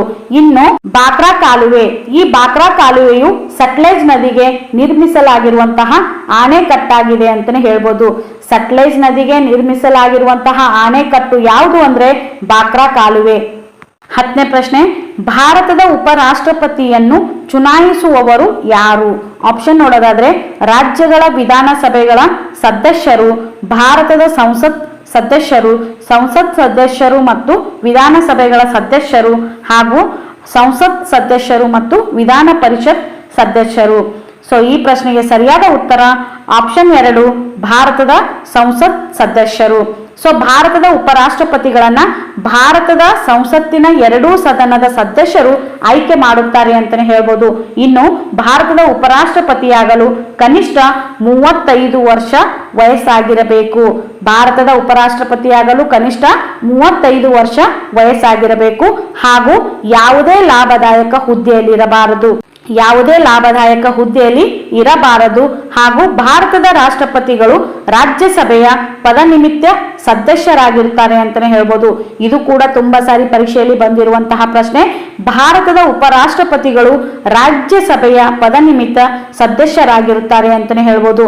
11ನೇ ಪ್ರಶ್ನೆ, ಹಾರುವ ಬಲೂನ್ಗಳಲ್ಲಿ ತುಂಬುವ ಅನಿಲ ಯಾವುದು? ಹಾರುವ ಬಲೂನ್ಗಳಲ್ಲಿ ತುಂಬುವಂತಹ ಅನಿಲ ಯಾವುದು? ಆಪ್ಷನ್ ನೋಡೋದಾದ್ರೆ ಸಾರಜನಕ, ಆಮ್ಲಜನಕ, ಜಲಜನಕ, ಗಾಳಿ. ಸೊ ಈ ಪ್ರಶ್ನೆಗೆ ಸರಿಯಾದ ಉತ್ತರ ಆಪ್ಷನ್ 3 ಜಲಜನಕ. ಹಾರುವ ಬಲೂನ್ಗಳಲ್ಲಿ ಜಲಜನಕವನ್ನ ತುಂಬುತ್ತಾರೆ. ಆದ್ರೆ ಇತ್ತೀಚಿನ ದಿನಗಳಲ್ಲಿ ಈ ಜಲಜನಕದ ಬದಲಿಗೆ ಹೀಲಿಯಂ ಅನ್ನ ತುಂಬುತ್ತಾ ಇದ್ದಾರೆ. ಸೊ ಇತ್ತೀಚಿನ ದಿನಮಾನಗಳಲ್ಲಿ ಈ ಜಲಜನಕದ ಬದಲಿಗೆ ಹೀಲಿಯಂ ಅನ್ನ ಬಳಸುತ್ತಿದ್ದಾರೆ. ಸೊ ಜಲಜನಕವು ಅತ್ಯಂತ ಹಗುರವಾದ ಮೂಲ ವಸ್ತುವಾಗಿದೆ ಅಂತಾನೆ ಹೇಳ್ಬೋದು. ಆದ್ದರಿಂದಲೇ ಅದನ್ನ ಬಲೂನ್ಗಳಲ್ಲಿ ಅಂದ್ರೆ ಹಾರುವ ಬಲೂನ್ಗಳಲ್ಲಿ ಅಥವಾ ಪ್ಯಾರಾಚೂಟ್ಗಳಲ್ಲಿ ಬಳಸಲಾಗುತ್ತಿತ್ತು. ಜಲಜನಕವು ದಹ್ಯ ವಸ್ತುವಾಗಿರುವುದರಿಂದ ಹೆಚ್ಚು ಅಪಾಯದ ಕಾರಣ ಈ ಜಲಜನಕದ ನಂತರ ಬರುವಂತಹ ಹಗುರಾದ ಮೂಲ ವಸ್ತು ಯಾವುದು ಅಂದ್ರೆ ಹೀಲಿಯಂ. ಸೊ ಜಲಜನಕದ ನಂತರ ಬರುವಂತಹ ಹಗುರವಾದ ಮೂಲ ವಸ್ತು ಯಾವುದು ಅಂದ್ರೆ ಹೀಲಿಯಂ. ಹಾಗಾಗಿ ಇತ್ತೀಚಿನ ದಿನಮಾನಗಳಲ್ಲಿ ಈ ಜಲಜನಕದ ಬದಲಿಗೆ ಹಾರುವ ಬಲೂನುಗಳಲ್ಲಿ ಈ ಹೀಲಿಯಂ ಅನ್ನ ತುಂಬುತ್ತಾ ಇದ್ದಾರೆ ಅಂತಾನೆ ಹೇಳ್ಬೋದು. ನೆಕ್ಸ್ಟ್ 12ನೇ ಪ್ರಶ್ನೆ, ಒಂದು ದ್ರವದ ಸಾಪೇಕ್ಷ ಸಾಂದ್ರತೆಯನ್ನು ಅಳೆಯುವ ಸಾಧನ ಯಾವುದು? ಆಪ್ಷನ್ ನೋಡೋದಾದ್ರೆ ಹೈಡ್ರೋಮೀಟರ್, ಬ್ಯಾರೋಮೀಟರ್, ಸೋನೋಮೀಟರ್, ಸ್ಪೆರೋಮೀಟರ್. ಸೊ ಈ ಪ್ರಶ್ನೆಗೆ ಸರಿಯಾದ ಉತ್ತರ ಆಪ್ಷನ್ 1 ಹೈಡ್ರೋಮೀಟರ್. ಒಂದು ದ್ರವದ ಸಾಪೇಕ್ಷ ಸಾಂದ್ರತೆಯನ್ನ ಅಳೆಯುವಂತಹ ಸಾಧನ ಯಾವುದು ಅಂದ್ರೆ ಹೈಡ್ರೋಮೀಟರ್. ಇನ್ನು ಆಪ್ಷನ್ 2 ಇದೆ ಬ್ಯಾರೋಮೀಟರ್. ಸೊ ಈ ಬ್ಯಾರೋಮೀಟರ್ ಅನ್ನ ವಾಯುವಿನ ಒತ್ತಡವನ್ನ ಅಳೆಯೋದಿಕ್ಕೆ ಬಳಸುತ್ತಾರೆ. ವಾಯುವಿನ ಒತ್ತಡವನ್ನ ಅಳೆಯಲು ಬ್ಯಾರೋಮೀಟರ್ ಅನ್ನ ಬಳಸುತ್ತಾರೆ. ಇನ್ನು ಆಪ್ಷನ್ 3 ಸೋನೋಮೀಟರ್. ಈ ಸೋನೋಮೀಟರ್ ಅನ್ನ ಸಾಗರದ ಆಳದಲ್ಲಿನ ವಸ್ತುಗಳನ್ನ ಅಳೆಯುವ ಮಾನವಾಗಿ ಈ ಸೋನೋಮೀಟರ್ ಅನ್ನ ಬಳಸುತ್ತಾರೆ. ಇನ್ನು ಸ್ಪೆರೋಮೀಟರ್. ಈ ಸ್ಪೆರೋಮೀಟರ್ ಅನ್ನ ಶ್ವಾಸಕೋಶಗಳ ಕಾರ್ಯಗಳನ್ನ ಅಳೆಯುವ ಮೂಲಕ ಉಸಿರಾಟವನ್ನ ಅಳೆಯಲು ಈ ಸ್ಪೆರೋಮೀಟರ್ ಅನ್ನ ಬಳಸುತ್ತಾರೆ. 13ನೇ ಪ್ರಶ್ನೆ, ವಾತಾವರಣದ ಉಷ್ಣತೆಯಲ್ಲಿ ದ್ರವ ರೂಪದಲ್ಲಿರುವಂತಹ ಮೂಲ ವಸ್ತು ಯಾವುದು? ಆಪ್ಷನ್ ನೋಡೋದಾದ್ರೆ ಅಯೋಡಿನ್, ಗಂಧಕ, ಬ್ರೋಮಿನ್, ರಂಜಕ. ಸೊ ಈ ಪ್ರಶ್ನೆಗೆ ಸರಿಯಾದ ಉತ್ತರ ಆಪ್ಷನ್ 3 ಬ್ರೋಮಿನ್. ಬ್ರೋಮಿನ್ ಒಂದು ವಾತಾವರಣದ ಉಷ್ಣಾಂಶದಲ್ಲಿ ದ್ರವ ರೂಪದಲ್ಲಿರುವಂತಹ ಅಲೋಹ ಅಂತಾನೆ ಹೇಳ್ಬೋದು. ಸೊ ಅದೇ ರೀತಿ ದ್ರವ ರೂಪದಲ್ಲಿರುವಂತಹ ಲೋಹ ಯಾವುದು ಅಂದ್ರೆ ಪಾದರಸ ಮತ್ತು ಗ್ಯಾಲಿಯಂ. ದ್ರವ ರೂಪದಲ್ಲಿರುವ ಲೋಹ ಯಾವುದು ಅಂದ್ರೆ ಪಾದರಸ ಮತ್ತು ಗ್ಯಾಲಿಯಂ. ಅದೇ ರೀತಿ ದ್ರವ ರೂಪದಲ್ಲಿರುವಂತಹ ಅಲೋಹ ಯಾವುದು ಅಂದ್ರೆ ಬ್ರೋಮಿನ್. 14ನೇ ಪ್ರಶ್ನೆ, ಒಂದು ಗೋಪುರದ ತುದಿಯಿಂದ ಒಂದು ಮರದ ತುಂಡು ಹಾಗೂ ಒಂದು ಕಲ್ಲು ಮತ್ತು ಒಂದು ಕಬ್ಬಿಣದ ತುಂಡು ಮೂರನ್ನೂ ಏಕಕಾಲದಲ್ಲಿ ಬೀಳಲು ಬಿಟ್ಟಾಗ ಈ ಕೆಳಗಿನವುಗಳಲ್ಲಿ ಯಾವುದು ಸರಿ? ಸೊ ಒಂದು ಗೋಪುರದ ತುದಿಯಿಂದ ಒಂದು ಮರದ ತುಂಡು, ಒಂದು ಕಲ್ಲು ಹಾಗೂ ಒಂದು ಕಬ್ಬಿಣದ ತುಂಡು ಈ ಮೂರೂ ಅನ್ನ ಏಕಕಾಲದಲ್ಲಿ ಕೆಳಗಡೆ ಬಿಟ್ಟಾಗ ಈ ಕೆಳಗಿನಗಳಲ್ಲಿ ಯಾವುದು ಸರಿ ಅನ್ನೋದು ಪ್ರಶ್ನೆ ಇದೆ. ಇನ್ನು ಆಪ್ಷನ್ ನೋಡೋದಾದ್ರೆ ಮರದ ತುಂಡು ಭೂಮಿಯನ್ನ ಮೊದಲು ತಲುಪುತ್ತದೆ. ನೆಕ್ಸ್ಟ್ ಕಲ್ಲು ಭೂಮಿಯನ್ನು ಮೊದಲು ತಲುಪುತ್ತದೆ. ಇನ್ನು ಕಬ್ಬಿಣದ ತುಂಡು ಭೂಮಿಯನ್ನು ಮೊದಲು ತಲುಪುತ್ತದೆ. ಇನ್ನು ಮೂರೂ ಏಕಕಾಲದಲ್ಲಿ ಭೂಮಿಯನ್ನ ತಲುಪುತ್ತದೆ. ಸೊ ಈ ಪ್ರಶ್ನೆಗೆ ಸರಿಯಾದ ಉತ್ತರ ಆಪ್ಷನ್ 4 ಮೂರೂ ಏಕಕಾಲದಲ್ಲಿ ಭೂಮಿಯನ್ನ ತಲುಪುತ್ತದೆ. ಸೊ ವಸ್ತುವಿನ ದ್ರವ್ಯ ರಾಶಿಯಲ್ಲಿ ಎಷ್ಟೇ ವ್ಯತ್ಯಾಸವಿದ್ದರೂ ಕೂಡ ಒಂದೇ ಎತ್ತರದಿಂದ ಇಳಿಬಿಟ್ಟಾಗ ಅಂದ್ರೆ ಕೆಳಗಡೆ ಬಿಟ್ಟಾಗ ಏಕಕಾಲದಲ್ಲಿ ಭೂಮಿಯನ್ನ ವಸ್ತುಗಳು ತಲುಪುತ್ತವೆ ಅಂತಾನೆ ಹೇಳ್ಬೋದು. ಸೊ ಇಲ್ಲಿ ಮರದ ತುಂಡು, ಕಲ್ಲು ಹಾಗೂ ಕಬ್ಬಿಣದ ತುಂಡು ಮೂರೂ ಏಕಕಾಲದಲ್ಲಿ ಬಿಟ್ಟಾಗ ಅವು ಮೂರೂ ಏಕಕಾಲದಲ್ಲಿ ಭೂಮಿಯನ್ನ ತಲುಪುತ್ತವೆ ಅಂತಾನೆ ಹೇಳ್ಬೋದು. ನೆಕ್ಸ್ಟ್ ಪ್ರಶ್ನೆ 15ನೇ ಪ್ರಶ್ನೆ, ಇವುಗಳಲ್ಲಿ ಯಾವುದು ಮೂಲಭೂತ ಹಕ್ಕು ಆಗಿರುವುದಿಲ್ಲ? ಆಪ್ಷನ್ ನೋಡೋದಾದ್ರೆ ಕೆಲಸದ ಹಕ್ಕು, ಸಂಘಗಳನ್ನ ಕಟ್ಟುವ ಹಕ್ಕು, ಭಾಷಣದ ಹಕ್ಕು, ಮಠದ ಹಕ್ಕು. ಸೊ ಈ ಪ್ರಶ್ನೆಗೆ ಸರಿಯಾದ ಉತ್ತರ ಆಪ್ಷನ್ 3 ಮಠದ ಹಕ್ಕು. ಇವುಗಳಲ್ಲಿ ಯಾವುದು ಮೂಲಭೂತ ಹಕ್ಕು ಆಗಿರುವುದಿಲ್ಲ ಅಂದ್ರೆ ಮಠದ ಹಕ್ಕು ಮೂಲಭೂತ ಹಕ್ಕು ಅಲ್ಲ. ಸೊ ಈ ಮೂಲಭೂತ ಹಕ್ಕುಗಳು ಎಷ್ಟಿದಾವೆ ಅಂದ್ರೆ ನಮ್ಮ ಸಂವಿಧಾನದಲ್ಲಿ 6 ಮೂಲಭೂತ ಹಕ್ಕುಗಳನ್ನ ನೀಡಲಾಗಿದೆ ಅಂತಾನೆ ಹೇಳ್ಬೋದು. ಸಂವಿಧಾನದ 19ನೇ ವಿಧಿ, ಸಂವಿಧಾನದ 19ನೇ ವಿಧಿಯಲ್ಲಿ ಅನೇಕ ಸ್ವಾತಂತ್ರ್ಯಗಳನ್ನು ನೀಡಲಾಗಿದ್ದು ಅವುಗಳಲ್ಲಿ ವಾಕ್ ಸ್ವಾತಂತ್ರ್ಯ, ಸಭೆ ಸೇರುವ ಸ್ವಾತಂತ್ರ್ಯ, ಸಂಘ ಕಟ್ಟುವಂತಹ ಸ್ವಾತಂತ್ರ್ಯ, ಇನ್ನು ಸಂಚಾರ ಮಾಡುವಂತಹ ಸ್ವಾತಂತ್ರ್ಯ, ಇನ್ನು ವಾಸಿಸುವ ಹಾಗೂ ವೃತ್ತಿ ಮಾಡುವ ಅಂದ್ರೆ ಇಷ್ಟಪಟ್ಟಂತಹ ವೃತ್ತಿ ಮಾಡುವಂತಹ ಸ್ವಾತಂತ್ರ್ಯಗಳು ಸಂವಿಧಾನದ 19ನೇ ವಿಧಿಯಲ್ಲಿ ಅಳವಡಿಸಲಾಗಿದೆ. ಆದರೆ ಮಠದ ಹಕ್ಕು ಅನ್ನುವಂಥದ್ದು ಇದು ಮೂಲಭೂತ ಹಕ್ಕು ಆಗಿಲ್ಲ. ನೆಕ್ಸ್ಟ್ ಪ್ರಶ್ನೆ 16ನೇ ಪ್ರಶ್ನೆ, ಕ್ಲೋರೋಮೈಸಿಟಿನ್ ಔಷಧಿಯನ್ನು ಯಾವ ಕಾಯಿಲೆಗಳಿಗೆ ಉಪಯೋಗಿಸುತ್ತಾರೆ? ಕ್ಲೋರೋಮೈಸಿಟಿನ್ ಅನ್ನುವಂತಹ ಔಷಧಿಯನ್ನ ಯಾವ ಕಾಯಿಲೆಗಳಿಗೆ ಉಪಯೋಗಿಸುತ್ತಾರೆ? ಆಪ್ಷನ್ ನೋಡೋದಾದ್ರೆ ಕಾಲರಾ, ಟೈಫಾಯ್ಡ್, ಕ್ಷಯ, ಗಂಟಲು ಮಾರಿ. ಸೊ ಈ ಪ್ರಶ್ನೆಗೆ ಸರಿಯಾದ ಉತ್ತರ ಆಪ್ಷನ್ 2 ಟೈಫಾಯ್ಡ್. ಕ್ಲೋರೋಮೈಸಿಟಿನ್ ಔಷಧಿಯನ್ನ ಯಾವ ಕಾಯಿಲೆಗಳಿಗೆ ಉಪಯೋಗಿಸುತ್ತಾರೆ ಅಂದ್ರೆ ಟೈಫಾಯ್ಡ್. ಈ ಟೈಫಾಯ್ಡ್ ಜ್ವರವು ಬ್ಯಾಕ್ಟೀರಿಯಾದಿಂದ ಬರುವಂತಹ ಕಾಯಿಲೆಯಾಗಿದೆ ಅಂತಾನೆ ಹೇಳ್ಬೋದು. ಸೊ ಈ ಟೈಫಾಯ್ಡ್ ಹೆಂಗ್ ಬರುತ್ತಂದ್ರೆ ಬ್ಯಾಕ್ಟೀರಿಯಾದಿಂದ ಬರುವಂತಹ ಕಾಯಿಲೆಯಾಗಿದೆ ಅಂತಾನೆ ಹೇಳ್ಬೋದು. ಸೊ ಇದನ್ನ ಗುಣಪಡಿಸಲು ಕ್ಲೋರೋಮೈಸಿಟಿನ್ ಔಷಧಿಯನ್ನ ಉಪಯೋಗಿಸಲಾಗುತ್ತದೆ ಅಂತಾನೆ ಹೇಳ್ಬೋದು. ಇನ್ನು ಆಪ್ಷನ್ 1 ಇದೆ ಕಾಲರಾ. ಸೊ ಈ ಕಾಲರಾವು ಕೂಡ ಬ್ಯಾಕ್ಟೀರಿಯಾದಿಂದ ಬರುವಂತಹ ರೋಗ ಅಂತಾನೆ ಹೇಳ್ಬೋದು. ಈ ಕಾಲರಾ ಹೆಂಗ್ ಬರುತ್ತಂದ್ರ ಕಲುಷಿತವಾದ ನೀರು ಮತ್ತು ಆಹಾರ ಸೇವನೆಯಿಂದ ಬರುತ್ತದೆ. ಕಾಲರಾ ಕಲುಷಿತ ನೀರು ಮತ್ತು ಆಹಾರ ಸೇವನೆಯಿಂದ ಬರುವಂತಹ ರೋಗವಾಗಿದೆ. ಇನ್ನು ಕ್ಷಯ ರೋಗವು ಉಸಿರಾಟಕ್ಕೆ ಸಂಬಂಧಿಸಿದ ರೋಗ ಅಂತಾನೆ ಹೇಳ್ಬೋದು. ಕ್ಷಯ ರೋಗವು ಉಸಿರಾಟಕ್ಕೆ ಸಂಬಂಧಿಸಿದ ರೋಗವಾಗಿದ್ದು ಈ ರೋಗವು ಕೂಡ ಬ್ಯಾಕ್ಟೀರಿಯಾದಿಂದ ಹರಡುವಂತಹ ರೋಗವಾಗಿದೆ ಅಂತಾನೆ ಹೇಳ್ಬೋದು. ಸೊ ಈ ರೋಗವನ್ನ ಗುಣಪಡಿಸಲು BCG ಚುಚ್ಚುಮದ್ದನ್ನ ಉಪಯೋಗಿಸುತ್ತಾರೆ ಅಂತಾನೆ ಹೇಳ್ಬೋದು. ಇನ್ನು ಗಂಟಲು ಮಾರಿ, ಇದು ಗಂಟಲಿಗೆ ಸಂಬಂಧಪಟ್ಟಂತಹ ರೋಗವಾಗಿದೆ ಅಂತಾನೆ ಹೇಳ್ಬೋದು. ನೆಕ್ಸ್ಟ್ 17ನೇ ಪ್ರಶ್ನೆ, ಸ್ಟೆಪಿಗ್ರಾಫ್ ಯಾವ ಆಟಕ್ಕೆ ಸಂಬಂಧಿಸಿದೆ? ಸ್ಟೆಪಿಗ್ರಾಫ್ ಯಾವ ಆಟಕ್ಕೆ ಸಂಬಂಧಿಸಿದೆ? ಆಪ್ಷನ್ ನೋಡೋದಾದ್ರೆ tennis, athletics, golf, chess. So ಈ ಪ್ರಶ್ನೆಗೆ ಸರಿಯಾದ ಉತ್ತರ ಆಪ್ಷನ್ 1 ಟೆನ್ನಿಸ್. ಸ್ಟೆಪಿಗ್ರಾಫ್ ಯಾವ ಆಟಕ್ಕೆ ಸಂಬಂಧಿಸಿದೆ ಅಂದ್ರೆ ಟೆನ್ನಿಸ್ ಆಟಕ್ಕೆ ಸಂಬಂಧಿಸಿದೆ. ಸೊ ಜರ್ಮನಿಯ ಟೆನ್ನಿಸ್ ಆಟಗಾರರಾದಂತಹ ಸ್ಟೆಫಿಗ್ರಾಫ್ನವರು ಇವರು ಜಗತ್ತಿನ ನಂಬರ್ 1 ಮಾಜಿ ಟೆನ್ನಿಸ್ ಆಟಗಾರರು ಅಂತಾನೆ ಹೇಳ್ಬೋದು. ಸೊ ಇವರ ಜೀವನದಲ್ಲಿ 22 ಗ್ರ್ಯಾಂಡ್ ಸ್ಲಾಮ್ಗಳನ್ನ, ಎಷ್ಟು ಅಂದ್ರೆ 22 ಗ್ರ್ಯಾಂಡ್ ಸ್ಲಾಮ್ ಸಿಂಗಲ್ಸ್ ಗಳನ್ನ ಪಡೆದಿದ್ದಾರೆ. ಸೊ ಈ ಸ್ಟೆಫಿಗ್ರಾಫ್ ಅನ್ನುವಂತಹ ಪದ ಯಾವ ಆಟಕ್ಕೆ ಸಂಬಂಧಿಸಿದೆ ಅಂದ್ರೆ ಟೆನ್ನಿಸ್ ಆಟಕ್ಕೆ ಸಂಬಂಧಿಸಿದೆ ಅಂತಾನೆ ಹೇಳ್ಬೋದು. ಯಾಕಂದ್ರೆ ಸ್ಟೆಫಿಗ್ರಾಫ್ ಅನ್ನೋರು ಇವರು ಕೂಡ ಟೆನ್ನಿಸ್ ಆಟಗಾರರು ಅಂತಾನೆ ಹೇಳ್ಬೋದು. ನೆಕ್ಸ್ಟ್ ಪ್ರಶ್ನೆ 18ನೇ ಪ್ರಶ್ನೆ, ರಾಷ್ಟ್ರಪತಿಗಳಿಗೆ ಪ್ರಮಾಣ ವಚನವನ್ನ ಬೋಧಿಸುವವರು ಯಾರು? ಆಪ್ಷನ್ ನೋಡೋದಾದ್ರೆ ಉಪರಾಷ್ಟ್ರಪತಿ, ಆಪ್ಷನ್ 2 ಲೋಕಸಭೆಯ ಅಧ್ಯಕ್ಷರು, ಆಪ್ಷನ್ 3 ಪ್ರಧಾನಮಂತ್ರಿ, ಆಪ್ಷನ್ 4 ಭಾರತದ ಶ್ರೇಷ್ಠ ನ್ಯಾಯಾಲಯದ ನ್ಯಾಯಾಧೀಶರು. ಸೊ ಈ ಪ್ರಶ್ನೆಗೆ ಸರಿಯಾದ ಉತ್ತರ ಆಪ್ಷನ್ 4 ಸರಿಯಾದ ಉತ್ತರವಾಗಿದೆ. ರಾಷ್ಟ್ರಪತಿಗಳಿಗೆ ಪ್ರಮಾಣ ವಚನವನ್ನ ಬೋಧಿಸುವವರು ಯಾರು ಅಂದ್ರೆ ಭಾರತದ ಶ್ರೇಷ್ಠ ನ್ಯಾಯಾಲಯದ ನ್ಯಾಯಾಧೀಶರು ಅಂತಾನೆ ಹೇಳ್ಬೋದು. ಸೊ ಭಾರತದ ಸಂವಿಧಾನದ ಎಷ್ಟನೇ ವಿಧಿ ಅನ್ವಯ ರಾಷ್ಟ್ರಪತಿಗಳಿಗೆ ಸುಪ್ರೀಂ ಕೋರ್ಟಿನ ಮುಖ್ಯ ನ್ಯಾಯಾಧೀಶರು ಪ್ರಮಾಣ ವಚನ ಬೋಧಿಸುತ್ತಾರೆ ಅಂದ್ರೆ 60ನೇ ವಿಧಿಯ ಅನ್ವಯ. ಭಾರತ ಸಂವಿಧಾನದ 60ನೇ ವಿಧಿ ಅನ್ವಯ ಭಾರತದ ರಾಷ್ಟ್ರಪತಿಗಳಿಗೆ ಸುಪ್ರೀಂ ಕೋರ್ಟ್ನ ಮುಖ್ಯ ನ್ಯಾಯಾಧೀಶರು ಪ್ರಮಾಣ ವಚನ ಬೋಧಿಸುತ್ತಾರೆ ಅಂತಾನೆ ಹೇಳ್ಬೋದು. ಉಪರಾಷ್ಟ್ರಪತಿಯವರಿಗೆ ಪ್ರಮಾಣ ವಚನ ರಾಷ್ಟ್ರಪತಿಗಳು ಬೋಧಿಸುತ್ತಾರೆ. ಇನ್ನು ಪ್ರಧಾನ ಮಂತ್ರಿಗಳಿಗೂ ಕೂಡ ರಾಷ್ಟ್ರಪತಿಗಳು ಪ್ರಮಾಣ ವಚನ ಬೋಧಿಸುತ್ತಾರೆ. ಆದ್ರೆ ರಾಷ್ಟ್ರಪತಿಗೆ ಯಾರು ಪ್ರಮಾಣ ವಚನ ಬೋಧಿಸುತ್ತಾರೆ ಅಂದ್ರೆ ಭಾರತದ ಶ್ರೇಷ್ಠ ನ್ಯಾಯಾಲಯದ ನ್ಯಾಯಾಧೀಶರು. ನೆಕ್ಸ್ಟ್ 19ನೇ ಪ್ರಶ್ನೆ, ಪೈರೋಮೀಟರ್ ಅನ್ನ ಯಾವುದನ್ನ ಅಳತೆ ಮಾಡಲು ಉಪಯೋಗಿಸುತ್ತಾರೆ? ಆಪ್ಷನ್ ನೋಡೋದಾದ್ರೆ ಅನಿಲದ ಒತ್ತಡ, ಅತಿ ಹೆಚ್ಚು ಉಷ್ಣತೆ, ವಾತಾವರಣದ ಒತ್ತಡ, ದ್ರವದ ಸಾಪೇಕ್ಷ ಸಾಂದ್ರತೆ. ಸೊ ಈ ಪ್ರಶ್ನೆಗೆ ಸರಿಯಾದ ಉತ್ತರ ಆಪ್ಷನ್ 2 ಅತಿ ಹೆಚ್ಚು ಉಷ್ಣತೆ. ಪೈರೋಮೀಟರ್ ಅನ್ನ ಅತಿ ಹೆಚ್ಚು ಉಷ್ಣತೆ ಅಳತೆ ಮಾಡಲು ಉಪಯೋಗಿಸುತ್ತಾರೆ ಅಂತಾನೆ ಹೇಳ್ಬೋದು. ಸೊ ಇದು ಅತಿ ಹೆಚ್ಚು ಉಷ್ಣತೆಯನ್ನ ಅಳೆಯುವ ಸಾಧನವಾಗಿದ್ದು ಸೂರ್ಯ, ನಕ್ಷತ್ರಗಳಲ್ಲಿರುವಂತಹ ತಾಪಮಾನವನ್ನ ಅಳೆಯಲು ಈ ಪೈರೋಮೀಟರ್ ಅನ್ನ ಬಳಸುತ್ತಾರೆ ಅಂತಾನೆ ಹೇಳ್ಬೋದು. ಆದ್ರೆ ಸಾಮಾನ್ಯ ಉಷ್ಣತೆ ಅಳೆಯುವ ಮೀಟರ್ ಯಾವುದು ಅಂದ್ರೆ ಥರ್ಮೋಮೀಟರ್. ಸಾಮಾನ್ಯ ಉಷ್ಣತೆ ಅಳೆಯುವ ಮಾನ ಯಾವುದು ಅಂದ್ರೆ ಥರ್ಮೋಮೀಟರ್. ಇನ್ನು ಅತಿ ಹೆಚ್ಚು ಉಷ್ಣತೆಯನ್ನ ಅಳೆಯುವ ಸಾಧನ ಯಾವುದು ಅಂದ್ರೆ ಪೈರೋಮೀಟರ್. ನೆಕ್ಸ್ಟ್ 20ನೇ ಪ್ರಶ್ನೆ, ಇವುಗಳಲ್ಲಿ ಯಾವುದರಲ್ಲಿ ಕೊಬ್ಬಿನ ಅಂಶ ಹೆಚ್ಚಾಗಿರುತ್ತದೆ? ಆಪ್ಷನ್ ನೋಡೋದಾದ್ರೆ ಹಾಲು, ಸಕ್ಕರೆ, ಹಿಟ್ಟು ಹಾಗೂ ಆಲೂಗಡ್ಡೆ. ಸೊ ಈ ಪ್ರಶ್ನೆಗೆ ಸರಿಯಾದ ಉತ್ತರ ಆಪ್ಷನ್ 1 ಹಾಲು.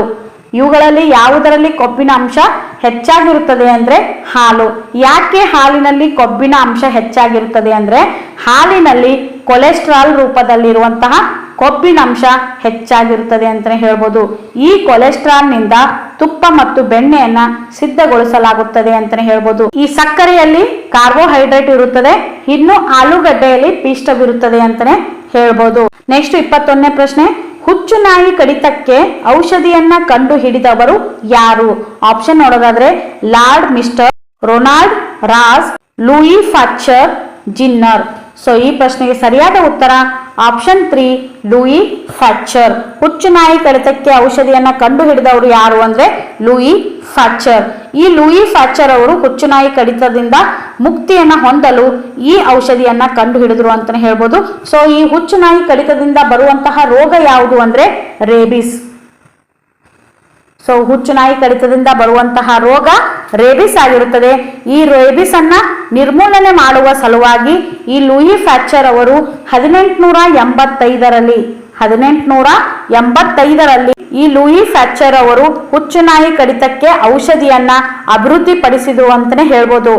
ನೆಕ್ಸ್ಟ್ 22ನೇ ಪ್ರಶ್ನೆ, ಇವುಗಳಲ್ಲಿ ಯಾವುದು ವಿಸರ್ಜನಾಂಗವಲ್ಲ? ಸೊ ಇವುಗಳಲ್ಲಿ ಯಾವುದು ವಿಸರ್ಜನಾಂಗವಲ್ಲ? ಆಪ್ಷನ್ ನೋಡೋದಾದ್ರೆ ಶ್ವಾಸಕೋಶಗಳು, ಪಿತ್ತಜನಕಾಂಗ, ಅಡ್ರಿನಲ್ ಗ್ರಂಥಿಗಳು, ಮೂತ್ರಜನಕಾಂಗ. ಸೊ ಈ ಪ್ರಶ್ನೆಗೆ ಸರಿಯಾದ ಉತ್ತರ ಆಪ್ಷನ್ 3 ಅಡ್ರಿನಲ್ ಗ್ರಂಥಿಗಳು. ಇವುಗಳಲ್ಲಿ ಯಾವುದು ವಿಸರ್ಜನಾಂಗ ಅಲ್ಲ ಅಂದ್ರೆ ಅಡ್ರಿನಲ್ ಗ್ರಂಥಿಗಳು ವಿಸರ್ಜನಾಂಗ ಅಲ್ಲ. ಸೊ ಅಡ್ರಿನಲ್ ಗ್ರಂಥಿಗಳು ನಿರ್ನಾಳ ಗ್ರಂಥಿಗಳಾಗಿದ್ದು ಉದ್ವೇಗ ಆವೇಶಗಳು ಉಂಟಾಗಲು ಕಾರಣವಾಗುವಂತಹ ಹಾರ್ಮೋನ್ ಅನ್ನ ಉತ್ಪತ್ತಿ ಮಾಡುತ್ತವೆ ಅಂತಾನೆ ಹೇಳ್ಬೋದು. ಸೊ ಈ ಅಡ್ರಿನಲ್ ಗ್ರಂಥಿಯ ಕಾರ್ಯ ಏನು ಅಂದ್ರೆ ಉದ್ವೇಗ ಆವೇಶಗಳ ಉಂಟಾಗಲು ಕಾರಣವಾಗುವಂತಹ ಹಾರ್ಮೋನ್ ಅನ್ನ ಉತ್ಪತ್ತಿ ಮಾಡುವುದು ಯಾವುದು ಅಂದ್ರೆ ಈ ಅಡ್ರಿನಲ್ ಗ್ರಂಥಿಗಳು. ಈ ಗ್ರಂಥಿಗಳು ಮೂತ್ರಪಿಂಡದ ಮೇಲೆ ಕಂಡು ಬರುತ್ತವೆ ಅಂತಾನೆ ಹೇಳ್ಬೋದು. ಇನ್ನು ಆಪ್ಷನ್ 1 ಇದೆ ಶ್ವಾಸಕೋಶಗಳು. ಈ ಶ್ವಾಸಕೋಶಗಳ ಕಾರ್ಯ ಏನು ಅಂದ್ರೆ ಇಂಗಾಲದ ಡೈಆಕ್ಸೈಡ್ ಅನ್ನ ಹೊರ ಹಾಕುವಂತಹ ವಿಸರ್ಜನಾಂಗ ಅಂತಾನೆ ಹೇಳ್ಬೋದು. ಸೊ ಶ್ವಾಸಕೋಶ ಏನನ್ನ ಹೊರ ಹಾಕುತ್ತದೆ ಅಂದ್ರೆ ಇಂಗಾಲದ ಡೈಆಕ್ಸೈಡ್ ಅನ್ನ ಹೊರ ಹಾಕುವಂತಹ ವಿಸರ್ಜನಾಂಗ ಅಂತಾನೆ ಹೇಳ್ಬೋದು. ಇನ್ನು ಆಪ್ಷನ್ 2 ಇದೆ ಪಿತ್ತಜನಕಾಂಗ. ಈ ಪಿತ್ತಜನಕಾಂಗ ಕಲ್ಮಶಗಳನ್ನ ಮತ್ತು ವಯಸ್ಸಾದ ರಕ್ತವನ್ನ ಸಾಯಿಸಿ ನಾಶಪಡಿಸುತ್ತದೆ ಅಂತಾನೆ ಹೇಳ್ಬೋದು. ಈ ಪಿತ್ತಜನಕಾಂಗದ ಕಾರ್ಯ ಏನು ಅಂದ್ರೆ ಕಲ್ಮಶಗಳನ್ನ ಮತ್ತು ವಯಸ್ಸಾದ ರಕ್ತವನ್ನ ಸಾಯಿಸಿ ನಾಶಪಡಿಸುತ್ತದೆ ಅಂತಾನೆ ಹೇಳ್ಬೋದು. ಇನ್ನು ಮೂತ್ರಜನಕಾಂಗ ಅಂತಿದೆ ಆಪ್ಷನ್ ಅಲ್ಲಿ. ಸೊ ಈ ಮೂತ್ರಜನಕಾಂಗವು ರಕ್ತವನ್ನ ಶುದ್ಧೀಕರಿಸುವಂತಹ ಅಂಗವಾಗಿದೆ ಅಂತಾನೆ ಹೇಳ್ಬೋದು. ಸೊ ರಕ್ತವನ್ನ ಶುದ್ಧೀಕರಿಸುವಂತಹ ಅಂಗ ಯಾವುದು ಅಂತ ಕೂಡ ಪ್ರಶ್ನೆ ಬರ್ಬೋದು. ಸೊ ರಕ್ತವನ್ನ ಶುದ್ಧೀಕರಿಸುವಂತಹ ಅಂಗ ಯಾವುದು ಅಂದ್ರೆ ಮೂತ್ರಜನಕಾಂಗ. ಸೊ ಇವುಗಳಲ್ಲಿ ಯಾವುದು ವಿಸರ್ಜನಾಂಗವಲ್ಲ ಅಂದ್ರೆ ಅಡ್ರಿನಲ್ ಗ್ರಂಥಿ ವಿಸರ್ಜನಾಂಗ ಗ್ರಂಥಿ ಅಲ್ಲ. 23ನೇ ಪ್ರಶ್ನೆ, ದಿ ಡಿಸ್ಕವರಿ ಆಫ್ ಇಂಡಿಯಾ ಕೃತಿಯನ್ನ ಬರೆದವರು ಯಾರು? ಆಪ್ಷನ್ ನೋಡೋದಾದ್ರೆ ಮಹಾತ್ಮ ಗಾಂಧಿ, ಸುಭಾಷ್ ಚಂದ್ರ ಬೋಸ್, ಜವಾಹರ್ಲಾಲ್ ನೆಹರು, ರವೀಂದ್ರನಾಥ್ ಠಾಕೂರ್. ಸೊ ಈ ಪ್ರಶ್ನೆಗೆ ಸರಿಯಾದ ಉತ್ತರ option 3 Jawaharlal Nehru. The discovery of India ಕೃತಿಯನ್ನ ಬರೆದವರು ಯಾರು ಅಂದ್ರೆ ಜವಾಹರ್ಲಾಲ್ ನೆಹರು. ಈ ಜವಾಹರ್ಲಾಲ್ ನೆಹರು ಅವರು ಈ ಕೃತಿಯನ್ನ ಎಷ್ಟರಲ್ಲಿ ಬರೆದ್ರು ಅಂದ್ರೆ 1942ರಿಂದ 1946. ಸೊ ಈ ಕೃತಿಯನ್ನ ಜವಾಹರ್ಲಾಲ್ ನೆಹರು ಅವರು 1942ರಿಂದ 1946ರವರೆಗೂ ಮಹಾರಾಷ್ಟ್ರದ ಅಹಮದಾಬಾದ್ ನಗರದ ಜೈಲಿನಲ್ಲಿದ್ದಾಗ ಬರೆದಿದ್ರು ಅಂತಾನೆ ಹೇಳ್ಬೋದು. ಸೊ ಈ ಕೃತಿ ಬರೆದಿರುವಂತಹ ವಿಶೇಷತೆ ಏನು ಅಂದ್ರೆ ಜವಾಹರ್ಲಾಲ್ ನೆಹರು ಅವರು ಮಹಾರಾಷ್ಟ್ರದ ಅಹಮದ್ ನಗರದ ಜೈಲಿನಲ್ಲಿದ್ದಾಗ ಈ ಕೃತಿಯನ್ನ ಬರೆದಿದ್ದರು ಅಂತಾನೆ ಹೇಳ್ಬೋದು. ಎಷ್ಟರಲ್ಲಿ ಅಂದ್ರೆ 1942ರಿಂದ 46ರವರೆಗೂ. ಸೊ ಜೈಲಿನಲ್ಲಿ ಇದ್ದು ಈ ಕೃತಿಯನ್ನ ಬರೆದ್ರು ಅಂತ ಹೇಳಿದ್ರೆ ಇವರು ಜೈಲಿಗೆ ಹೋಗೋದಿಕ್ಕೆ ಕಾರಣ ಏನು ಅಂದ್ರೆ 1942ರಲ್ಲಿ ಕ್ವಿಟ್ ಇಂಡಿಯಾ ಚಳವಳಿ ನಡೆಯುತ್ತೆ. ಕ್ವಿಟ್ ಇಂಡಿಯಾ ಚಳುವಳಿ ಹೋರಾಟದ ಸಂದರ್ಭದಲ್ಲಿ ಇವರನ್ನ ಸೆರೆಮನೆಗೆ ಬಂಧಿಸಿ ಅಹಮದ್ ನಗರದ ಜೈಲಿನಲ್ಲಿಡಲಾಯಿತು ಅಂತಾನೆ ಹೇಳ್ಬೋದು. ಸೊ ಈ ಜೈಲಿನಲ್ಲಿ ಇದ್ದಾಗ ಜವಾಹರ್ಲಾಲ್ ನೆಹರು ಅವರು ಬರೆದಂತಹ ಕೃತಿಯೇ ದಿ ಡಿಸ್ಕವರಿ ಆಫ್ ಇಂಡಿಯಾ. 24ನೇ ಪ್ರಶ್ನೆ, ಭಾರತದ ಅಟಾರ್ನಿ ಜನರಲ್ ರವರನ್ನ ನೇಮಕ ಮಾಡುವವರು ಯಾರು? ಆಪ್ಷನ್ ನೋಡೋದಾದ್ರೆ ಪ್ರಧಾನಮಂತ್ರಿ, ಭಾರತದ ಶ್ರೇಷ್ಠ ನ್ಯಾಯಾಧೀಶರು, ಉಪರಾಷ್ಟ್ರಪತಿ, ರಾಷ್ಟ್ರಪತಿ. ಸೊ ಈ ಪ್ರಶ್ನೆಗೆ ಸರಿಯಾದ ಉತ್ತರ ಆಪ್ಷನ್ 3 ರಾಷ್ಟ್ರಪತಿ. ಭಾರತದ ಅಟಾರ್ನಿ ಜನರಲ್ ರವರನ್ನ ನೇಮಕ ಮಾಡಿದವರು ಯಾರು ಅಂದ್ರೆ ರಾಷ್ಟ್ರಪತಿ ಅಂತಾನೆ ಹೇಳ್ಬೋದು. ಸೊ ಎಷ್ಟನೇ ವಿಧಿ ಅನ್ವಯ ಇವರನ್ನ ನೇಮಕ ಮಾಡ್ತಾರೆ ಅಂದ್ರೆ ಸಂವಿಧಾನದ 76ನೇ ವಿಧಿ ಅನ್ವಯ. ಸಂವಿಧಾನದ 76ನೇ ವಿಧಿಯ ಪ್ರಕಾರ ಭಾರತದ ಅತ್ಯುನ್ನತ ಕಾನೂನು ಅಧಿಕಾರಿಯಾದಂತಹ, ಸೊ ಅಟಾರ್ನಿ ಜನರಲ್ ಅವರನ್ನ ನಾವು ಏನಂತ ಹೇಳಿ ಕರಿತೀವಿ ಅಂದ್ರೆ ಭಾರತದ ಅತ್ಯುನ್ನತ ಕಾನೂನು ಅಧಿಕಾರಿ ಅಂತ ಹೇಳಿ ಕರಿತೀವಿ. ಸೊ ಈ ಪ್ರಶ್ನೆ ಕೂಡ ತುಂಬಾ ಪರೀಕ್ಷೆಯಲ್ಲಿ ಬಂದಿರುವಂತಹ ಪ್ರಶ್ನೆ. ಭಾರತದ ಅತ್ಯುನ್ನತ ಕಾನೂನು ಅಧಿಕಾರಿ ಯಾರಾಗಿರ್ತಾರ ಅಂತ ಹೇಳಿ ಪ್ರಶ್ನೆ ಬಂದಿತ್ತು. ಸೊ ಅಟಾರ್ನಿ ಜನರಲ್ ಅವರು ಭಾರತದ ಅತ್ಯುನ್ನತ ಕಾನೂನು ಅಧಿಕಾರಿಯಾಗಿರ್ತಾರ. ಸೊ ಈ ಕಾನೂನು ಅಧಿಕಾರಿಯಾದಂತಹ ಅಟಾರ್ನಿ ಜನರಲ್ ಅವರನ್ನ ಭಾರತ ಸಂವಿಧಾನದ 76ನೇ ವಿಧಿಯ ಪ್ರಕಾರ ರಾಷ್ಟ್ರಪತಿಗಳು ನೇಮಿಸುತ್ತಾರೆ ಅಂತಾನೆ ಹೇಳ್ಬೋದು. ಇನ್ನು ಪ್ರಮಾಣ ವಚನ ಬೋಧಿಸುವವರು ಕೂಡ ರಾಷ್ಟ್ರಪತಿನೇ ಆಗಿರ್ತಾರ. ಇನ್ನು ರಾಜೀನಾಮೆಯನ್ನ ಕೂಡ ಇವರು ಅಟಾರ್ನಿ ಜನರಲ್ ಅವರು ರಾಜೀನಾಮೆಯನ್ನು ಕೂಡ ಯಾರಿಗೆ ಕೊಡಬೇಕು ಅಂದ್ರೆ ರಾಷ್ಟ್ರಪತಿಯವರಿಗೆ ಕೊಡಬೇಕು. ನೆಕ್ಸ್ಟ್ 25ನೇ ಪ್ರಶ್ನೆ, 10 ರೂಪಾಯಿ ನೋಟಿನ ಮೇಲೆ ಯಾರ ಸಹಿ ಇರುತ್ತದೆ? 10 ರೂಪಾಯಿ ನೋಟಿನ ಮೇಲೆ ಯಾರ ಸಹಿ ಇರುತ್ತದೆ? ಆಪ್ಷನ್ ನೋಡೋದಾದ್ರೆ ರಾಷ್ಟ್ರಪತಿ, ಭಾರತದ ರಿಸರ್ವ್ ಬ್ಯಾಂಕಿನ ಗವರ್ನರ್, ಭಾರತದ ಪ್ರಧಾನಮಂತ್ರಿ, ಭಾರತದ ಹಣಕಾಸು ಮಂತ್ರಿ. ಸೊ ಈ ಪ್ರಶ್ನೆಗೆ ಸರಿಯಾದ ಉತ್ತರ ಆಪ್ಷನ್ 2 ಭಾರತದ ರಿಸರ್ವ್ ಬ್ಯಾಂಕಿನ ಗವರ್ನರ್. 10 ರೂಪಾಯಿ ನೋಟಿನ ಮೇಲೆ ಯಾರ ಸಹಿ ಇರುತ್ತದೆ ಅಂದ್ರೆ ಭಾರತದ ರಿಸರ್ವ್ ಬ್ಯಾಂಕಿನ ಗವರ್ನರ್ ಸಹಿ ಇರುತ್ತದೆ. ಸೊ 1 ರೂಪಾಯಿ ನೋಟನ್ನ ಹೊರತುಪಡಿಸಿ ಉಳಿದೆಲ್ಲ ನೋಟುಗಳ ಮೇಲೆ ರಿಸರ್ವ್ ಬ್ಯಾಂಕಿನ ಗವರ್ನರ್ ಸಹಿ ಇರುತ್ತದೆ. ಆದ್ರೆ 1 ರೂ ನೋಟಿನ ಮೇಲೆ ಭಾರತದ ಹಣಕಾಸು ಕಾರ್ಯದರ್ಶಿಗಳ ಸಹಿ ಇರುತ್ತದೆ ಅಂತಾನೆ ಹೇಳ್ಬೋದು. ನೆಕ್ಸ್ಟ್ ಪ್ರಶ್ನೆ 26ನೇ ಪ್ರಶ್ನೆ, ಆರ್ಯಭಟ ಇವರ ಕಾಲದಲ್ಲಿ ಜೀವಿಸಿದ್ದರು. ಆರ್ಯಭಟ ಇವರ ಕಾಲದಲ್ಲಿ ಜೀವಿಸಿದ್ದರು. ಆಪ್ಷನ್ ನೋಡೋದಾದ್ರೆ ಸಮುದ್ರಗುಪ್ತ, 2ನೇ ಚಂದ್ರಗುಪ್ತ, ಚಂದ್ರಗುಪ್ತ ಮೌರ್ಯ, ಅಶೋಕ. ಸೊ ಈ ಪ್ರಶ್ನೆಗೆ ಸರಿಯಾದ ಉತ್ತರ ಆಪ್ಷನ್ 2 2ನೇ ಚಂದ್ರಗುಪ್ತ. ಆರ್ಯಭಟ ಇವರ ಕಾಲದಲ್ಲಿ ಜೀವಿಸಿದ್ದ ಅಂದ್ರೆ 2ನೇ ಚಂದ್ರಗುಪ್ತನ ಕಾಲದಲ್ಲಿ ಜೀವಿಸಿದ್ದ ಅಂತಾನೆ ಹೇಳ್ಬೋದು. ಈ ಆರ್ಯಭಟ್ಟನ ಪ್ರಸಿದ್ಧ ಕೃತಿ ಯಾವುದು ಅಂದ್ರೆ ಆರ್ಯಭಟೀಯಂ. ಆರ್ಯಭಟೀಯಂ ಇದು ಆರ್ಯಭಟ್ಟನ ಪ್ರಸಿದ್ಧ ಕೃತಿ ಅಂತಾನೆ ಹೇಳ್ಬೋದು. ಸೊ ಇದು ಆಯುರ್ವೇದದ ಬಗ್ಗೆ ಮಾಹಿತಿಯನ್ನ ಒಳಗೊಂಡಿದೆ ಅಂತಾನೆ ಹೇಳ್ಬೋದು. ಈ ಆರ್ಯಭಟೀಯಂ ಅನ್ನುವಂತಹ ಕೃತಿ ಆಯುರ್ವೇದದ ಬಗ್ಗೆ ಮಾಹಿತಿಯನ್ನ ಒಳಗೊಂಡಿದೆ. ಆರ್ಯಭಟನು ಭಾರತದ ಖಗೋಳಶಾಸ್ತ್ರಜ್ಞ ಹಾಗೂ ಗಣಿತ ಶಾಸ್ತ್ರಜ್ಞ ಆಗಿದ್ದ. ಈತ ಸೌರ ಕೇಂದ್ರ ಸಿದ್ಧಾಂತವನ್ನ ಮಂಡಿಸಿದ ಅಂತಾನೆ ಹೇಳ್ಬೋದು. ಸೌರ ಕೇಂದ್ರ ಸಿದ್ಧಾಂತವನ್ನ ಮಂಡಿಸಿದವರು ಯಾರು ಅಂದ್ರೆ ಆರ್ಯಭಟ. ಈ ಆರ್ಯಭಟ ಬರೆದಂತಹ ಪ್ರಸಿದ್ಧ ಕೃತಿ ಆರ್ಯಭಟೀಯಂ. ಈ ಆರ್ಯಭಟೀಯಂ ಯಾವುದನ್ನ ಒಳಗೊಂಡಿದೆ ಅಂದ್ರೆ ಆಯುರ್ವೇದವನ್ನ ಒಳಗೊಂಡಿದೆ ಅಂತಾನೆ ಹೇಳ್ಬೋದು. ಈತ ಯಾರ ಕಾಲದಲ್ಲಿ ಜೀವಿಸಿದ್ದ ಅಂದ್ರೆ 2ನೇ ಚಂದ್ರಗುಪ್ತನ ಕಾಲದಲ್ಲಿ ಜೀವಿಸಿದ್ದ. ನೆಕ್ಸ್ಟ್ 27ನೇ ಪ್ರಶ್ನೆ, ಪ್ರಪಂಚದಲ್ಲಿ ಏಕೈಕ ಹಿಂದೂ ರಾಷ್ಟ್ರ ಯಾವುದು? ಪ್ರಪಂಚದಲ್ಲಿ ಏಕೈಕ ಹಿಂದೂ ರಾಷ್ಟ್ರ ಯಾವುದು? ಆಪ್ಷನ್ ನೋಡೋದಾದ್ರೆ ಶ್ರೀಲಂಕಾ, ಭಾರತ, ನೇಪಾಳ, ಭೂತಾನ. ಸೊ ಈ ಪ್ರಶ್ನೆಗೆ ಸರಿಯಾದ ಉತ್ತರ ಆಪ್ಷನ್ 3 ನೇಪಾಳ. ಪ್ರಪಂಚದಲ್ಲಿ ಏಕೈಕ ಹಿಂದೂ ರಾಷ್ಟ್ರ ಯಾವುದು ಅಂದ್ರೆ ನೇಪಾಳ. 80% ಎಷ್ಟು ಅಂದ್ರೆ 80% ಮಂದಿ ಈ ದೇಶದಲ್ಲಿ ಹಿಂದೂಗಳು ಕಾಣಸಿಗುತ್ತಾರೆ. ಹಾಗಾಗಿನೇ ಪ್ರಪಂಚದಲ್ಲಿ ಏಕೈಕ ಹಿಂದೂ ರಾಷ್ಟ್ರ ಅಂತೇಳಿ ಈ ರಾಷ್ಟ್ರ ಹೆಗ್ಗಳಿಕೆಯನ್ನ ಪಡೆದುಕೊಂಡಿದೆ ಅಂತಾನೆ ಹೇಳ್ಬೋದು. ನೆಕ್ಸ್ಟ್ 28ನೇ ಪ್ರಶ್ನೆ, ಬಾರ್ಡೋಲಿ ಸತ್ಯಾಗ್ರಹ ನೇತಾರ ಯಾರು? ಬಾರ್ಡೋಲಿ ಸತ್ಯಾಗ್ರಹ ನೇತಾರ ಯಾರು? ಆಪ್ಷನ್ ನೋಡೋದಾದ್ರೆ ಸರ್ದಾರ್ ಪಟೇಲ್, ಕಾಕಾ ಲೇಕರ್, ಮಹಾತ್ಮ ಗಾಂಧಿ, ವಿನೋಬಾ ಭಾವೆ. ಸೊ ಈ ಪ್ರಶ್ನೆಗೆ ಸರಿಯಾದ ಉತ್ತರ ಆಪ್ಷನ್ 1 ಸರ್ದಾರ್ ಪಟೇಲ್. ಬಾರ್ಡೋಲಿ ಸತ್ಯಾಗ್ರಹದ ನೇತಾರ ಯಾರು ಅಂದ್ರೆ ಸರ್ದಾರ್ ಪಟೇಲ್. ಈ ಬಾರ್ಡೋಲಿ ಸತ್ಯಾಗ್ರಹ ಜರುಗಿದ್ದು ಎಲ್ಲಿ ಅಂದ್ರೆ ಗುಜರಾತ್. ಸೊ ಈ ಬಾರ್ಡೋಲಿ ಸತ್ಯಾಗ್ರಹ ಜರುಗಿತ್ತು ಎಲ್ಲಿ ಅಂದ್ರೆ ಗುಜರಾತ್ ನಲ್ಲಿ ಈ ಸತ್ಯಾಗ್ರಹ ಜರುಗಿತ್ತು ಅಂತಾನೆ ಹೇಳ್ಬೋದು. ಸೊ ಇದರ ನೇತೃತ್ವವನ್ನ ವಹಿಸಿದವರು ಯಾರು ಅಂದ್ರೆ ಸರ್ದಾರ್ ವಲ್ಲಭಾಯಿ ಪಟೇಲ್ ಅವರು. ಸೊ 1928ರಲ್ಲಿ ಇಂಡಿಗೋ ಬೆಳೆಗಾರರಿಗೆ ಸಂಬಂಧಿಸಿದಂತಹ ಸತ್ಯಾಗ್ರಹವಾಗಿದ್ದು ಪಟೇಲರು ಈ ಹೋರಾಟದ ನೇತಾರರಾಗಿದ್ರು ಅಂತಾನೆ ಹೇಳ್ಬೋದು. ಈ ಚಳುವಳಿಗೆ ಮಹಾತ್ಮ ಗಾಂಧೀಜಿಯವರನ್ನು ಕೂಡ ಕರೆತರಲಾಗಿತ್ತು ಅಂತಾನೆ ಹೇಳ್ಬೋದು. ಇನ್ನು ಈ ಬಾರ್ಡೋಲಿ ಸತ್ಯಾಗ್ರಹದ ಮೂಲಕ ಸರ್ದಾರ್ ವಲ್ಲಭಾಯಿ ಪಟೇಲ್ ಅವರು ನಾಯಕರಾಗಿ ಹೊರಹೊಮ್ಮಿದರು. ಈ ಚಳುವಳಿಯ ನಂತರ ಪಟೇಲ್ರನ್ನು ಸರ್ದಾರ್ ಎಂದು ಕರೆಯಲಾಯಿತು. ಯಾವ ಚಳುವಳಿಯ ನಂತರ ಪಟೇಲರನ್ನ ಸರ್ದಾರ್ ಎಂದು ಕರೆಯಲಾಯಿತು ಅನ್ನೋದು ಕೂಡ ಪ್ರಶ್ನೆ ಬರ್ಬೋದು. ಸೊ ಯಾವ ಚಳುವಳಿಯ ನಂತರ ಪಟೇಲ್ರನ್ನ ಸರ್ದಾರ್ ಎಂದು ಕರೆಯಲಾಯಿತು ಅಂದ್ರೆ ಬಾರ್ಡೋಲಿ ಸತ್ಯಾಗ್ರಹದ ನಂತರ. ಈ ಬಾರ್ಡೋಲಿ ಸತ್ಯಾಗ್ರಹದ ನಂತರ ಈ ಪಟೇಲರನ್ನ ಸರ್ದಾರ ಎಂದು ಕರೆಯಲಾಯಿತು. ಈ ಸತ್ಯಾಗ್ರಹ ಜರುಗಿತ್ತು ಎಲ್ಲಿ ಅಂದ್ರೆ ಗುಜರಾತ್ನಲ್ಲಿ 1928ರಲ್ಲಿ. ನೆಕ್ಸ್ಟ್ 29ನೇ ಪ್ರಶ್ನೆ, ಈ ಕೆಳಕಂಡ ಯಾವುದು ಭಾರತದ ಯೋಜನೆಗಳ ಪ್ರಮುಖ ಉದ್ದೇಶ?